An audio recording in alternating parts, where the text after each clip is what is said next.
debate for more. 2020 KGW Portland Mayoral Debate is sponsored by AARP Oregon. In less than 1 month, Portlanders will decide the city's next mayor.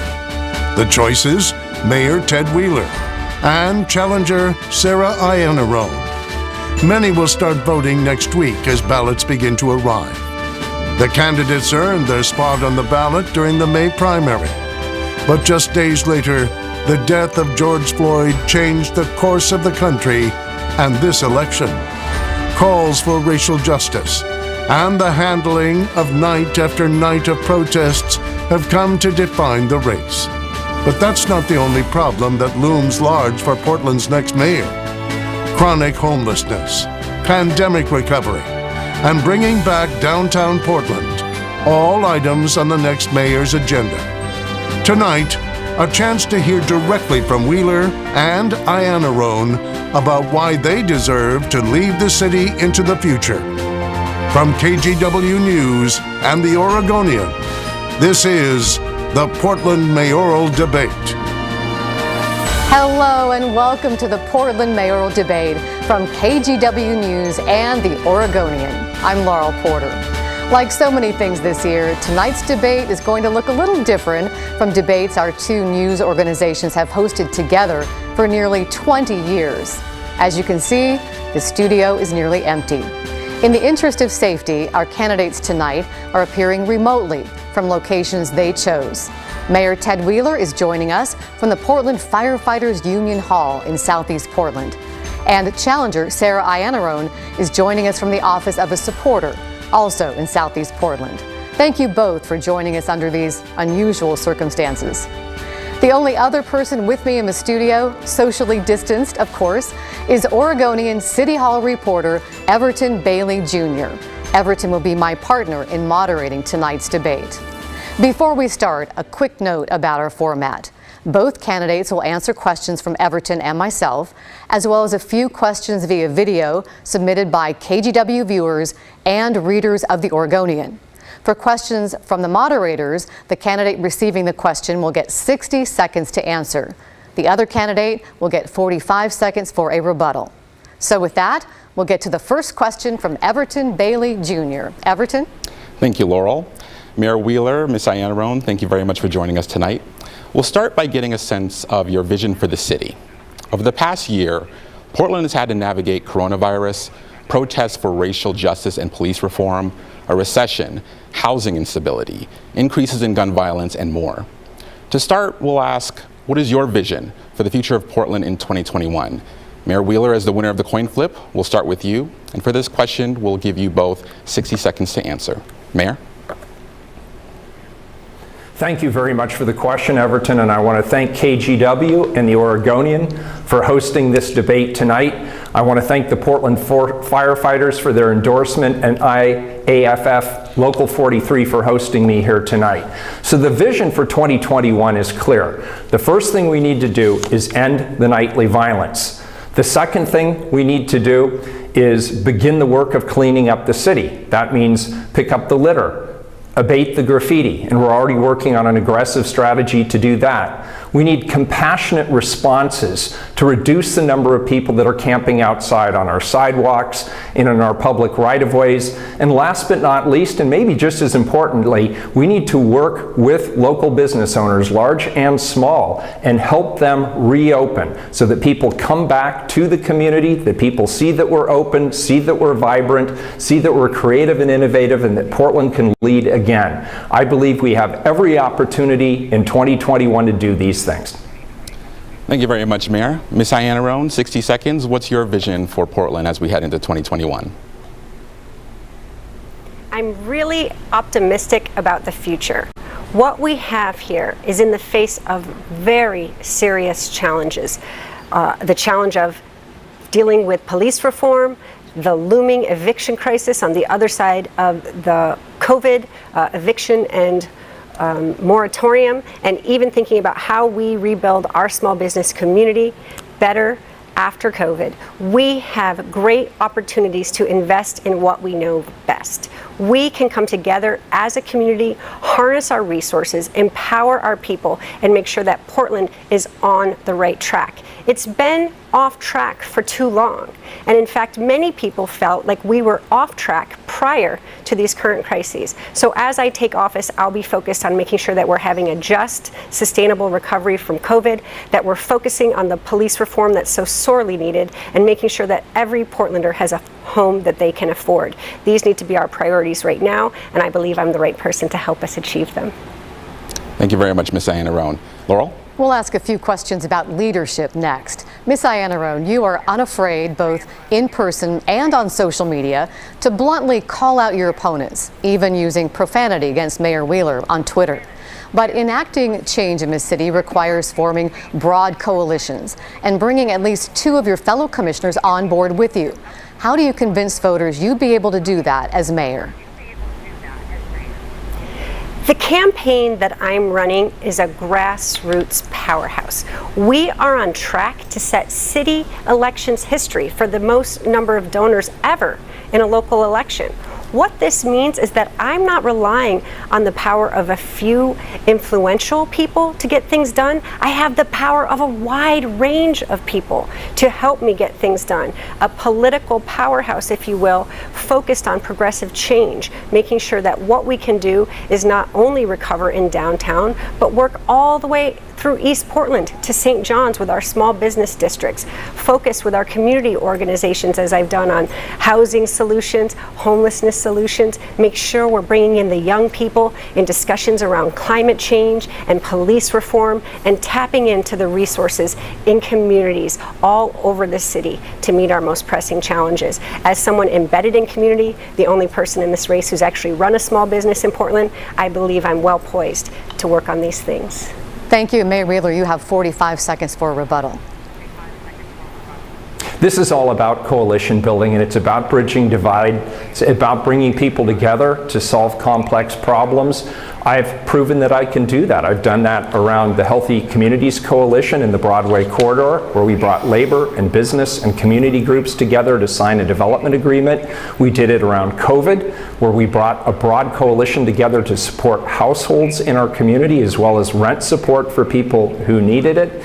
And we've done it in other cases as well. Bybee Lakes, I just went out to the opening of the Bybee Lakes Treatment Center. That's a public-private partnership that's going to be very successful. And that's why I have the endorsements of so many different groups. Labor, the people who work for me at the city, organizations like the OLCV, civil rights organizations support Mayor. my candidacy, like the NAACP. Thank you, Mayor. Thank you. Everton has our next question. The next question is for you, Mayor Wheeler. Speaking of coalition building, you've been criticized also for failing to build a coalition and bring people like your fellow city commissioners, the governor, the county chair, and others together on many of your recent policy stances. At press briefings, you often stand alone and have admitted that you've been trying to do too much by yourself. What would be different in a second term, and how do you plan to get there? Yeah, and much of the dispute that we've had has been around homelessness and public safety. Around homelessness, we have a great working relationship with Multnomah County through the joint office. We've done a lot around shelter, transitional housing, support services, connecting people with mental health or addiction services, but we have not done enough to get people off the streets and into some sort of an environment where they can actually be helped to stay off the street. So we have a difference of opinion. I'll keep working positively with my colleagues at the county to make some movement there, and I'm already having positive relationships with county officials on that front. And then around public safety, we just built a coalition that included the state police, the county sheriff, the local Portland police chief, and put together a coalition this weekend, 2 weekends ago, that was very successful. And I look forward to doing that again. In fact, I'm bringing back some of those same partners this week to hammer out plans to keep our community safe during the upcoming election. Thank you very much, Mayor Wheeler. Ms. Iannarone, 45 seconds. What's your response to that? The mayor himself went on Fox News and said that he's failed because he tried to go it alone. His colleague on City Council, Commissioner Joanne Hardesty, recently unendorsed him because she doesn't feel that he's well equipped to deal with the issue, especially of police reform at this time. So what we need is not someone with a track record of failure who's asking the public for a do-over, but someone with a track record of working in community time and again across this city to bring the best and the brightest together in unusual, unconventional coalitions of new organizations, young leaders, emerging leaders from the Black Lives Matter movement who can shape a better future for Portland. We've seen a lack of progress on most fronts under the current administration. It's time for a change. Thanks, Ms. Iannarone. Laural? For this debate, we asked KGW viewers and Oregonian readers to submit their own questions for the candidates. Both candidates will answer these questions and each will get 60 seconds. Here is our first video from St. John's resident Dan Christensen. This question is for both candidates. When do peaceful protests under our First Amendment become unlawful, dangerous, and violent? And when would you put a stop to this, making sure that we do go back to peaceful protests and not allowing our city to burn night after night? Thank you. Ms. Iannarone, you're up first. You have 60 seconds. Thank you for that question, Mr. Christensen. I know how upsetting it is when there is unrest in your neighborhoods, especially when night after night we're seeing that protests about police brutality are met with increased police brutality, and how comfortable it can be when things like tear gas are administered and leak into the homes of residents in neighborhoods across the city. The answer to addressing the issue that's happening in our streets is to standing alongside these young Black Lives Matter leaders, meeting with them, talking with them, working with them on these issues, and making progress toward real reform. I condemn violence in all forms, I always have, but we must know that the answer to protests about police brutality cannot be increased police brutality. I'll give you just a few more seconds, Ms. Iannarone, because I think he also wanted to know, where do you draw the line between peaceful protests and when they become into criminal activity? We need equal enforcement of the law regardless of who is engaging in criminal activity. And as Portland mayor, I will not be able to control what any individual protester is doing in the streets. My job will be making sure that the police do their jobs, making sure that they're held accountable for when they break procedure and even the law. That will be my job as Portland mayor, and ultimately we'll have a police force that's well equipped to enforce the law without racial bias in the future. I have a follow-up for you. You've been called the Antifa mayor. Are you Antifa? And how would that guide how you would handle protests as mayor? I love that Joe Biden answered this question before me, because being opposed to fascism in 2020 is not something to be embarrassed about. I have a bumper sticker from the beginning of my campaign that says #everyday anti-fascist. And what I have tried to do is normalize peaceful responses to the rise of white nationalism by organizing in my community. I organized this summer when the Proud Boys came to town. I organized a menstrual product drive for my neighbors residing in the Laurelwood shelter, because the answer to toxic masculinity is an inclusive, pluralist society where people of all backgrounds feel welcome. Let me jump in here and just ask you, though, is being anti-fascist the same thing as being Antifa? Are you Antifa? Antifa is not anything more than idea. That's what Vice President Biden explained to us. It's people who oppose anti-fascism. And I strongly oppose anti-fascism, and I adopt and implement peaceful responses to that. And that is how I describe my position on this issue. Donald Trump has decided to make the enemy of groups of people who oppose his bullies and his militia forces. But I'm not going to be caught up in that rhetoric, because it's false. It creates division in our society. It creates division in our city, when what we need is every single Portlander faced in the right direction, saying hate is not welcome here. Thank you. Mayor Wheeler, I'm going to read Mr. Christensen's question again for you. When do peaceful protests under our First Amendment become unlawful, dangerous, and violent? And when would you put a stop to this, making sure we go back to peaceful protests, not allowing our city to burn night after night? All right, well, let's start with the bigger picture. And the bigger picture is our nation and our community are going through a national reckoning around racial justice and equity, and there's calls for common sense police reforms. And tens of thousands of Portlanders have taken to the streets, joining millions of people around the country, and we should support this. This is an important movement, it's an important time, and I certainly embrace it. On the other hand, there are people who've been engaged in nightly violence and criminal destruction. And leaders should say unequivocally that violence will not be condoned. And for those who are engaged in active violence or criminal destruction, regardless of their political beliefs, they should be held accountable for that violence and criminal destruction, period. And when it comes to police reform, of course, I support police reform. And that's one of the reasons that my colleagues and I on the City Council are referring an overhaul of our accountability and oversight mechanism to the November ballot. I support it. I want you to support it because it'll help us hold cops accountable when they do things wrong. I do have a follow-up for you, Mayor Wheeler. You've been called weak for your handling of the protests, while others have called you tear gas Ted. What's going to be different? How will things change if you're reelected? Well, look, I get it from both sides. People saying the police are overbearing, people saying the police aren't engaging enough. And the bottom line here is you've got to draw the line carefully, because on one hand, we are going to support nonviolent and peaceful demonstration. We're going to support the First Amendment rights of people to gather and express their opinions, particularly during this time where people are really speaking out loudly for social justice and racial equity. But on the other hand, we have to do what we need to do for the police to be able to hold people accountable. That includes working with the district attorney, as we have, to hold those who are engaged in egregious acts of violence or vandalism accountable. It means we need to encourage the courts to work with us to not put into place restrictions that would impede our ability to hold people Mayor, accountable. And it's about building... Thank you. We're going to go on to the next question now. Everton? Mayor Wheeler, your response touches into the next question here, and it's in two parts.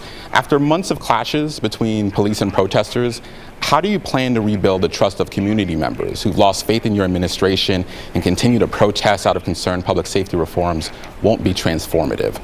Also, how do you plan to go about rebuilding morale among police officers and get them on board with your vision for reforms, especially when there's been public disagreement, such as your ban on tear gas use?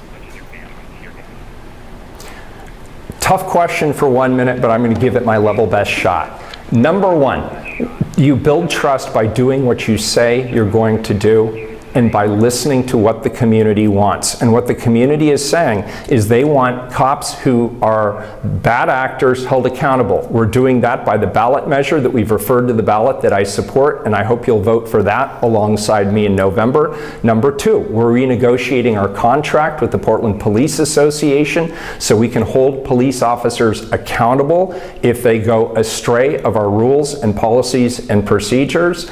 And third and importantly, we're working with the community to listen to them. This City Council has already supported many of the calls for reform, including non-police interventions in the community, like the Portland street response. The public said they wanted an unarmed police presence, so we created for the first time ever the Portland Public Safety Specialist, the Portland Public Safety Support Specialist, the PS3s, and people said they wanted more community engagement. So I created the Portland Committee on Community Engaged Policing, which is both independent and effective.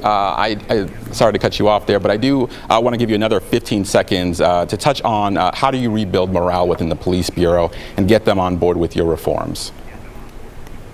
I've been encouraging the Portland Police Bureau to not see this moment of national reckoning and demands for police reform as a condemnation of the hard work that men and women in the Police Bureau do, but see them as an opportunity. They have an opportunity to lead that reform. They know better than anybody else what it takes to be a cop. They have a perspective on community safety as well. They need to be at the table. Their voices need to be respected alongside the myriads of other voices in the community. I need them engaged and pulled into the table, not pushed away. Thank you, Mayor Wheeler. Ms. Iannarone, 45 seconds, your rebuttal. I just don't know how Portlanders who've been watching this unfold for over 120 days believe that this mayor is going to be able to affect the change that he's promising. When you try to please everyone, you end up alienating them because he hasn't taken a firm line on making sure that the situation is controlled. So what we hear is the protests are out of control, the police are out of control. He doesn't present a clear plan to deal with any of this. I, on the other hand, prior to the tragic murder of George Floyd, presented a rethinking public safety plan that would have dealt with all of these issues proactively. That is the kind of leadership we need. Thank you, Ms. Iannarone. And this next question is for Ms. Iannarone. You want to take $50 million from the police budget and redirect it to other programs. What is one police program you would cut, and where would you direct that money instead? You know, I really want to lower our expenditures on tear gas. And I say that with a little bit of laughter in my voice, but not really, because it's no laughing matter that we were able to come up with $8 million in police funding to deal with these protests this summer. But we're still looking at thousands of Portlanders without shelter, even as the most traumatizing winter from a public health perspective in a century is coming our way. This is exactly what the community is talking about when they say we want you to divest from militarized responses to public safety and reinvest meaningfully in community programs that work. So drawing down the hyper-militarized responses, the body armor, the armored vehicles, the tear gas, the rubber bullets. I don't want to see us spending our tax dollars on those things. I want us spending them on programs that make sure all Portlanders, especially BIPOC Portlanders, feel safe no matter where they are in this city. Those things you're talking about, though, are really kind of a drop in the bucket to $50 million you want to cut. That is a lot of money. How do you ensure the safety of the community, especially since we're seeing scaling up the Portland Street Response Team, for example, is taking a lot longer than expected? How do you keep the community safe in the meantime? Laural, I need to make clear that that $50 million number didn't come from me. This is not me leading on this, and this is a clear distinction between me and the incumbent. I don't come out with these ideas on my own and then think that the public needs to accept them. These are ideas that have been put forward by our partners in the community who've been doing this work for decades. PALF, Unite Oregon, the Urban League, that have been talking about transforming public safety through proven community interventions. Even today, my team has released a new gun violence prevention plan that's community-based, that's less police-oriented and more focused on upstream public health solutions. So we have the tools and existing programs that we can directly move resources from militarized responses to community-based responses in the first 100 days of my administration. Thank you, Ms. Iannarone. Mayor Wheeler, you have 45 seconds for a response. How much do you want to cut, if any, from the police bureau? Well, first of all, I want to comment on Sarah's answer. She didn't answer the question because she can't. The fact of the matter is we're already doing a lot of the things that she proposes she would do to save that money. We've already banned CS gas. We have already banned the use of LRAD. We've already demilitarized by creating an entire new unit, the public safety support specialists. That doesn't cost less, it costs more to stand up that unit and have unarmed police presence in the community. There's training we're engaging in, including implicit bias training and other types of training that the community has asked for, like de-escalation training. That's not free. And then additionally, we have a gun violence problem that is disproportionately impacting the BIPOC community. I'm asking for more resources for the Office of Violence Prevention to help us build coalition partners in the community to get a handle on some of that nightly gun violence that we're seeing in this city. So the $50 million seems arbitrary to me. I want to deal with facts. I want to talk to people who know what they're talking about, and let's bring the community together and have these conversations, but let's make sure they're rational conversations. Mayor Wheeler, we're going to touch on that subject just now with Everton has another question for you in that regard. Yes, Mayor Wheeler, in June, the City Council, as you know, disbanded the gun violence reduction team, which was found to disproportionately police Black Portlanders. As you mentioned, gun violence has increased this year, particularly during the summer. Families of shooting victims, including black residents who've been killed, have called on the city to respond to this. Other than announcing more police staff to investigate shootings and wanting to increase funding for the Office of Violence Prevention, as you mentioned, you have not articulated a clear plan to the public on how the city will address increasing gun violence, despite saying you would. So, Mayor, the question is, what is that plan? So that plan is actually being formulated by the Office of the Office of Violence Prevention. We're already shopping it around to commissioners. I think all of our commissioners have now seen that. I shared it with Commissioner Hardesty yesterday. The plan is basically to work with trusted coalition partners in the community. We have organizations that already work alongside that office. It includes the Latino Network, NEA, and other organizations that have trusted partnerships. They can intervene more effectively than the Portland Police Bureau can with those communities that are impacted by gun violence. Gun violence is like a virus. You can treat it, but to treat it, you have to intervene, you have to circle and support those who are impacted by gun violence in order to reduce the spread of gun violence. We've seen that around the country. It's been studied. We're bringing that same model here to the city of Portland, but to do it, we can't cut budgets. We have to actually support the coalition building and the work that needs to take place to make that happen. We're also, within the Police Bureau, increasing our investigative resources. We now have a lieutenant and 7 officers newly assigned to follow up on the gun violence. So each case gets the attention Mayor, you're and the out of time. follow-up it deserves. Thank you very much, Mayor. Thank you very much. Ms. Iannarone, 45 seconds, your rebuttal. This is a perfect example of where the mayor has had 4 years to deal with the situation and still doesn't have a plan. In the time that I've been running for mayor, I've worked with youth from across Oregon who've been dealing with this problem since they were in middle school. They're now in high school and college. I've convened leaders from around the state and best practices from around the nation of what mayor's offices are doing to deal with this problem. And what I hear time and again from communities is that police intervention at the time of crisis is not enough. Even our advisors at OHSU are telling us we need upstream solutions that deal with this as a public health crisis. And that's why I encourage you to go to my website at sarah2020.com and see my 6-point plan to deal with gun violence that includes supporting youth and families, investing in education, increasing the amount of trauma-informed practice, building an inclusive economy, interrupting the cycle of community violence, which the mayor discussed, your and time then is up. enforcing sensible gun legislation.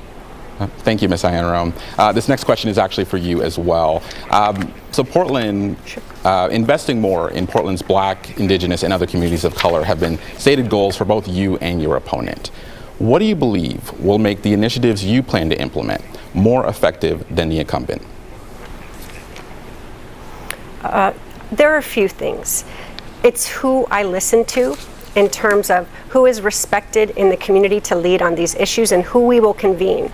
I'm planning to put leaders, BIPOC leaders, in my mayor's office to lead as a head of small business and entrepreneurship, of workforce development, making sure that all of the resources across this city are aligned. The capital investments, the technical assistance, the community resources that people need. But also it's about data and tracking. We are not looking carefully enough at impacts. You'll hear over the course of this debate a lot of claims from the incumbent about being successful on this or that issue. But when you actually go down into the data to try and track real impacts for BIPOC Portlanders, we see that many are still losing out, and especially in East Portland. Thank you very much, Ms. Iannarone. Mayor Wheeler, 45 seconds. What's your response? Number one, it's about leadership. I've already put BIPOC leaders in place. 2 of the police chiefs that Sarah disagrees with were actually from that community. My administration, I said it was going to be the most diverse administration in the history of the city. It is. Our COVID response put equity and diversity front and center. Of the first $2 million that went out the door to respond to support small businesses, 90% went to businesses owned and operated by the BIPOC community. Around economic development, we created the Inclusive Business Resource Network. It helps 1,000 businesses, most of which are owned and operated by the BIPOC community. The Portland Means Progress Initiative is almost exclusively for the BIPOC community. And around housing, the Northeast Housing Coalition, 567 renters who are supported under that, dozens of new homeowners supported under that, and over 500 households that received renovation support Mayor, I'm so sorry they can to cut stay you in their off, but your housing. time That's is the up. kind of data. Thank you, Mayor. That's the kind of data Sarah's asking for, and there it is. We want to talk now about COVID and how the city will recover. We'll start with a video question from someone you may recognize, Portland chef Gregory Gourdet. With over 100 local restaurants permanently shuttered recently due to the economic hardship this pandemic has placed on our city, and an estimated 85% of all restaurants closing permanently before we are out of this, what plan do you have to make sure that all these amazing restaurants, community job providers, pillars of our community, and such important parts of our statewide food chain, what plans do you have to ensure that they can reopen safely, they can reopen permanently, and they have a fighting chance for survival as we push our way out of this pandemic? And Mayor Wheeler, you're up first. I love this question, and I'm very proud of the city's response to COVID. Number one, we were early in taking steps to prevent the spread of COVID. We were the first administration to stand up an organization, a body, a coalition from the community to support both business as well as households. We were the first to put dollars out the door to support the resiliency of small businesses and create a small business relief fund. We were the first to put resources towards household support. Under the COVID recovery, $35 million went to rent assistance. $20 million went to supporting small businesses. Then we also, of course, changed our rules to let businesses like restaurants be able to thrive. We allowed people to quickly set up on the sidewalks. We closed streets where it was appropriate to do so, and we've just extended that opportunity going forward. So we're working with business owners and operators. We're listening to their needs. We're helping them to be flexible and resilient during the crisis, and we're going to work with them to make sure they get through to the other side. This is critically important to our city's success. Thank you, Mayor. Sarah Iannarone, your response to Chef Gourdet. It's so nice to see Chef Gourdet on something other than food television, so I'm so glad he could be here. You know, this has been such a hard time. The restaurant that I founded back in 2006 in my neighborhood closed due to COVID, in part because of a lack of clarity and uncertainty from every level of government about what they could expect, what the regulations would be, when they might be able to open again. There weren't clear guidelines in place from a very early time. Many small business owners don't have a lot of cash on hand to see them through hard times. And what I've seen through this is talking with the people who ended up founding APIRA, which is now OIRA, which is the Oregon Independent Restaurant Association, that's lobbying for things like to-go cocktails and the increased street seating that transportation advocates like me have been calling for years are finally coming to fruition. But I believe that someone like me who's connected to the arts and culture of the city, who understands you can't displace 30 food carts for a Ritz-Carlton and still keep your brand, we need to do better by our small business and restaurateurs. Thank you. And Everton has our next question. Ms. Iannarone, your plans, among your plans listed on your campaign website is for the city to invest in guaranteed income for Portland's most vulnerable people. What does that mean? How much should the city invest, and how will the city pay for that?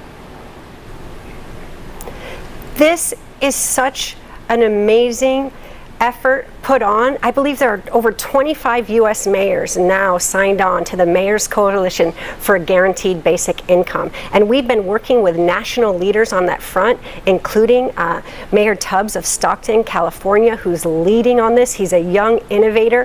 What they're doing is piloting small programs. They're allowing the community to decide who receives the funds and at what level. What we're looking at now is a combination of Black mothers, particularly in school districts that have high turnover, and also people experiencing homelessness who've had a hard time staying in permanent housing because of economic reasons. And so how can we come together as a community? There are plenty of wealthy people who could dig deep into their pockets or bring their very rich friends together from the philanthropic, public health, healthcare sector, business sector, and local government to make this happen. Test it out, see if it works, and hope that we can find some success here like other cities are.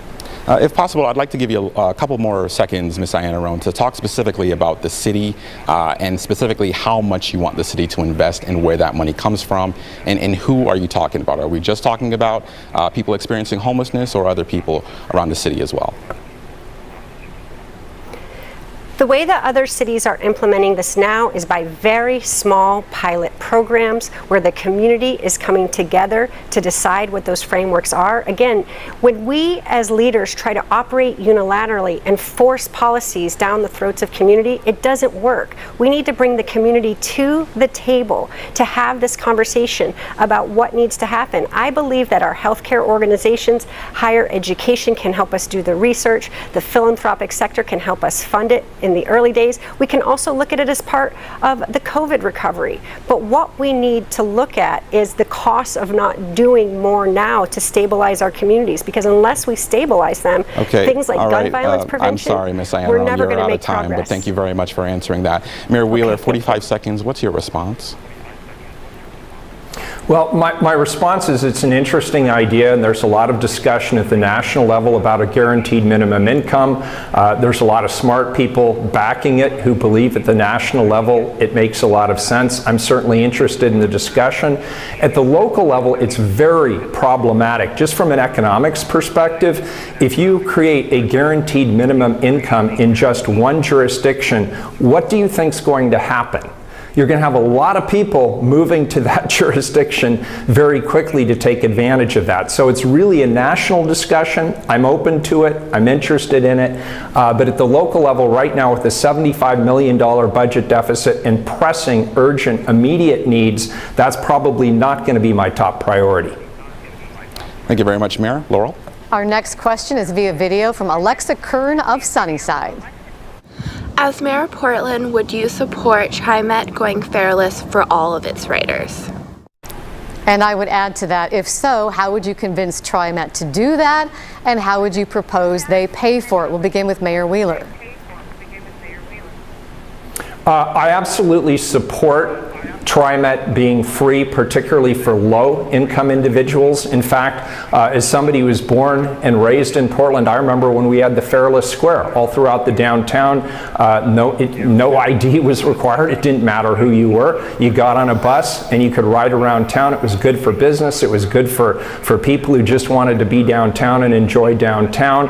I've actually been on the stage at the same time as the executive director of TriMet. I've encouraged him to go towards a fareless model. They would need substantial support from the state to be able to do that, but we could do it. It only represents maybe 20-25% of their overall budget. It's done in cities all across Europe, and I believe it would encourage people to get out of their cars, it would improve our climate, and it would be more convenient. So yeah, I'd support it.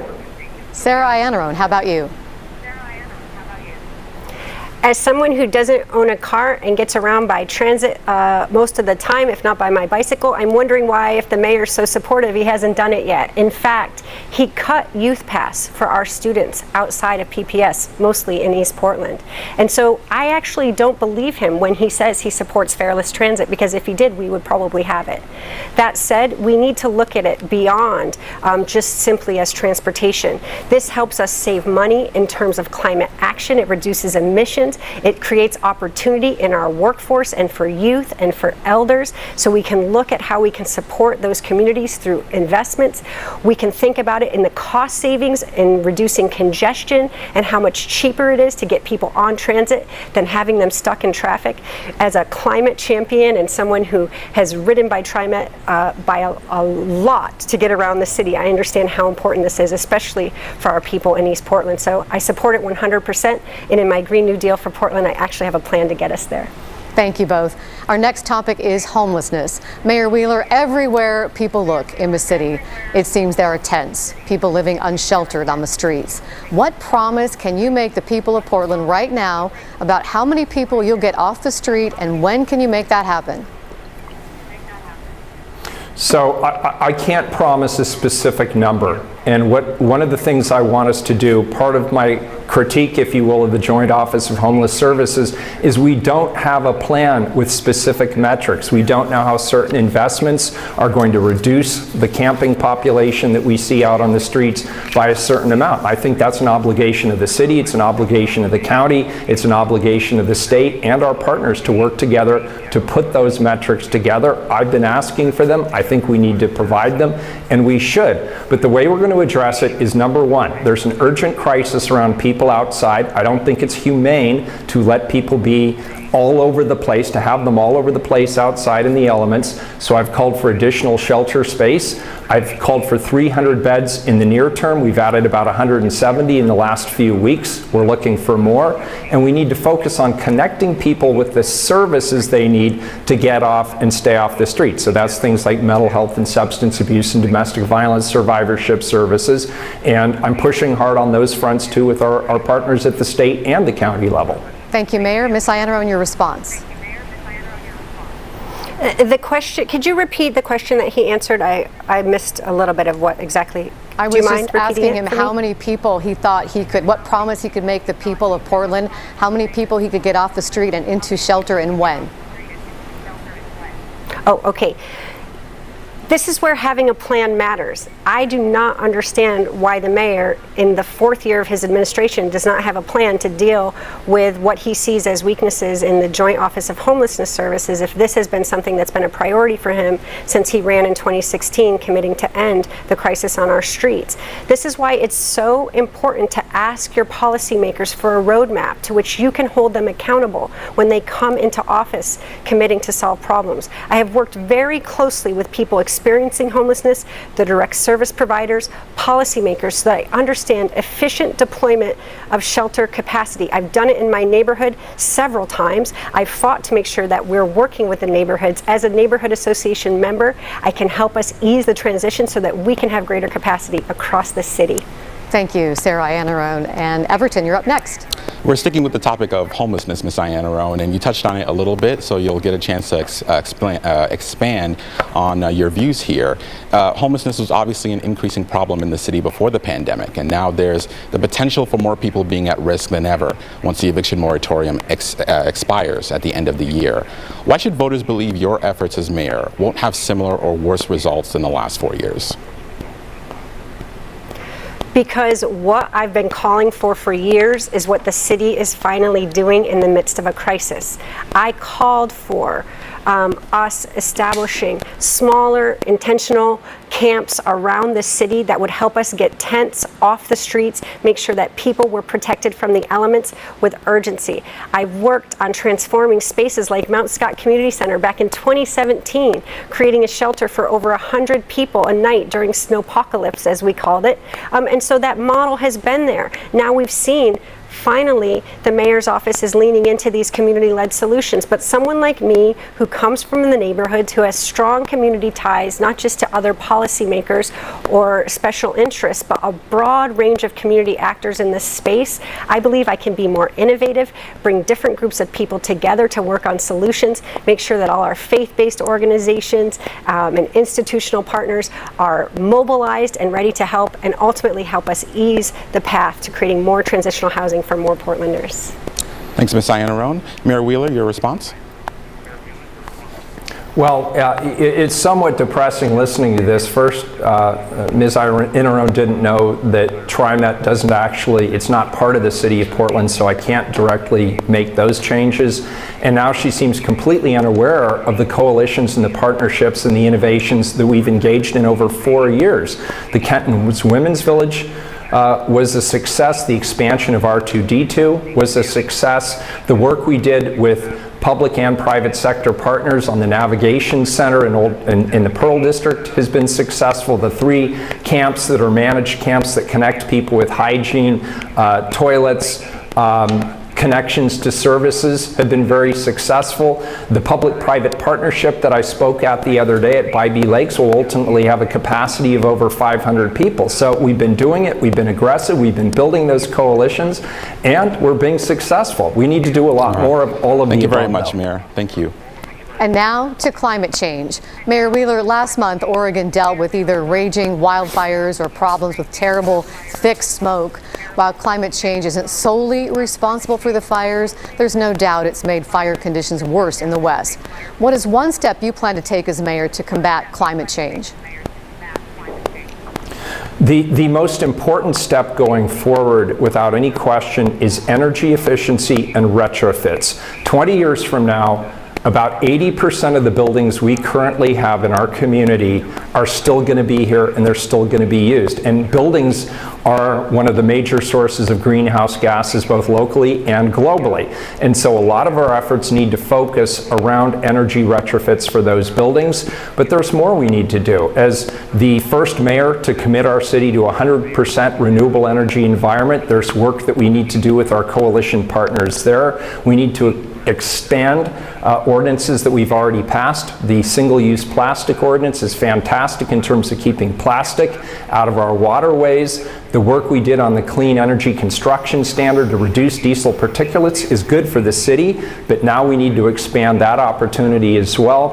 And there's more work we need to do around residential infill and the Central City Plan that helps us build more efficiently on the space we have, which is really good for the climate. Now we need to execute on those plans. Thank you, Mayor. Sarah Iannarone. Thank you very much. And I just want to go back to something, because it's one thing to debate me on policy. It's another thing to insult my intelligence. I understand full well that City of Portland doesn't control TriMet, but I also wouldn't cut Youth Pass. And there are ways that we can lead from the region, even over things that we don't control. That said, climate is one of them. And picking fights with other people in government is not how we're going to do it. I'm endorsed by Bill McKibben, a leading climate expert. I'm endorsed by Representative Karin Power, Mayor Mark Gamba, because of my commitment to climate change. I will work with the climate youth who are so passionate and bring so much energy to this issue. Meanwhile, Mayor Wheeler, on his watch, we've seen climate youth marchers brutalized by Portland Police Bureau. We've seen him lock climate youth out of his office. We've seen him oppose the Portland Clean Energy Fund and then take credit for it later. That's just not how climate leaders operate. Thank you. Everton? Ms. Iannarone, the coronavirus pandemic has contributed to more empty office buildings and storefronts, less tourism, fewer people visiting businesses, with downtown Portland among areas heavily hit. It's going to take some time to get the city back to where it once was. How do you entice business owners and patrons back, particularly downtown? This is such a challenging question, and I've been spending time recently with the people who were the leaders there the first time we had to do our downtown revitalization. My job at Portland State University for the last decade was teaching other cities around the world our formula for downtown revitalization. So I know that we have everything we need to come back quickly there. We can activate our street level retail, making sure we're creating opportunities for BIPOC entrepreneurs. We can activate our streets and public spaces. We can make sure that we're welcoming film and video industry and other recession-proof industries that can put money back into travel and tourism here, which would be a fantastic alternative since they spend wonderful dollars here at hotels and restaurants while they're on production. We can look at working with commercial real estate owners to transform excess commercial office space that telecommuting is going to free up. There's so many opportunities for us to rethink our downtown in this moment. Thank you, Ms. Iannarone. Mayor, 45 seconds. What's your response? I agree with Sarah on everything she just said. The first thing we need to do, obviously, is end the nightly violence, because the perception a lot of people have who might travel here is that Portland isn't safe. I don't think that perception is accurate, but it's still out there. The second thing we need to do is clean it up. And so we have just launched an aggressive, proactive strategy to pick up litter and abate graffiti. We'll work with business owners and operators to help them do it on their private properties as well. And obviously, we need compassionate responses to help people get off of our sidewalks and out of our public right-of-ways into a compassionate place where they can get the help they need to stay off the streets. And then we need to work, as I'm already doing, with business owners and operators around the city to promote their businesses as they reopen and encourage people to come back to downtown Portland as well as our neighborhood business districts. There's a lot to see, and I hope people come back soon. Thank you, Mayor. Laural? We're going to expand on that a little bit, Mayor Wheeler. I think we've all heard from friends and relatives from outside the area asking what is going on in Portland. The image of Portland has been tarnished nationally in recent months. How do you repair the city's image on a national scale? I'm sorry, is that directed to me first? That's for Mayor Wheeler, yes.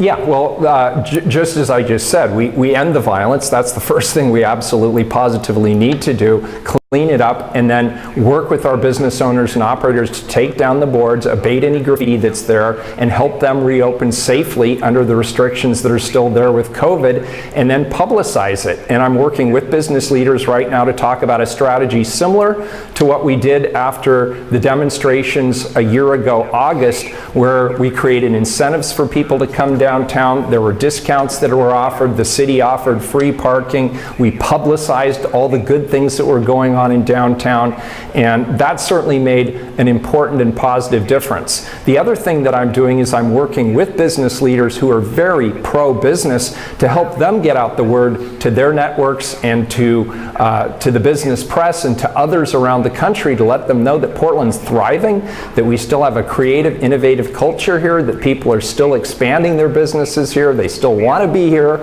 and we have a good workforce program here. So I think Portland will recover from this, and we need to get at it right now. We're already doing it. Sarah Iannarone, how do you repair the reputation of Portland nationally? And internationally, because we know how much our city, what role we play in the international marketplace as well.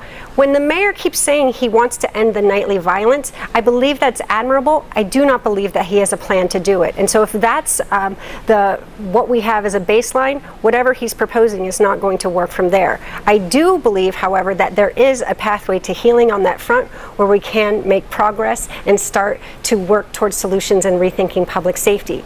That said, I have a rich global network of urban leaders around the world who are watching us right now, waiting to see progressive leadership back in the Portland mayor's office. It's what they came from around the world to visit, and it's what they'll come back to visit when the city is back on track. Thank you for that. Now each of the candidates gets the opportunity to ask the other a question of their choosing. We'll begin with Ms. Iannarone. What's your question for Mayor Wheeler? I would ask the mayor why, if 2/3 of Portlanders disapprove of his job performance, he believes that he's doing a job worthy of re-election. Where is the disconnect for him in terms of what the people's perception of his job performance is and how he's perceiving himself? Mayor? Well, look, when March rolled around of this year, our city went into a state of pervasive crisis. We have the COVID pandemic, we have the resulting economic shutdown that's resulting from the pandemic, we have a national reckoning around racial justice and equity, people taking to the streets, some people engaging in acts of violence, and of course then we had the forest fires on top of that. And I don't mind telling you that that distracted me from my ability to campaign. I didn't campaign. There was a lot of real anger, a lot of real frustration, a lot of real anxiety. As the mayor, you know, the buck stops with me, and I would expect to be the recipient of that frustration and anxiety. But on the other hand, I should have had the opportunity or taken the opportunity to campaign, but I chose instead to focus on the crises. And I don't mind lifting the tent a little bit and say I was dealing with some personal crises too. My friend Nick Fish died, my mom died, I was going through a divorce. That anybody who's gone through those also knows that can be taxing. That also took my eye off the ball a bit. But I haven't given up. I believe in myself in this administration, and we're gonna continue to do the good work, hopefully for the next 4 years. Thank you, Mayor. What is your question for Ms. Iannarone? If you're elected mayor, Sarah, you're going to be managing all of these crises that we've been discussing tonight, that you've been largely criticizing me for in terms of my response. You're also going to be managing a very large and complex enterprise. The City of Portland has a $5.6 billion budget, over 6,000 employees, 28 departments. What relevant direct experience have you had that will help you manage through those crises and manage an enterprise this large and complex? That's such a valid concern, Mayor Wheeler, and I'm hearing it from other people too, and I can understand why they might be concerned. But I believe that I do bring some seriously relevant qualifications at this time. My lived experience, my professional background, but also the fact of who I listen to in the city and who I will bring together in the teams to lead us. It is not a single person who sets the city budget. It's a single person who sets the vision for what that budget should be. And what we need right now is a visionary leadership with courage, a commitment to things like a Green New Deal, housing for all, rethinking public safety, plans that are clear where we can actually work with the public to get things done. A lot of different skills than you brought to the table when you ran for office. It's a clear choice, I believe, for the public in operating styles, in experience, and how they will run the city based on our values and our vision. Boy, this has gone fast. We are out of time, but thank you, candidates Sarah Iannarone and Mayor Ted Wheeler, for joining us for this mayoral debate. And thank you to our partners at the Oregonian for sponsoring this debate with us. And my thanks to my co-moderator, City Hall reporter Everton Bailey Jr. We thank you for watching, and remember to vote. The deadline to register is October 13th in Oregon, and your ballots are due back by 8 p.m. on Tuesday, November 3rd. Be sure to join us on election night for results and analysis of this race and others, both locally and nationally. From all of us here at KGW and at the Oregonian, good night. The 2020 KGW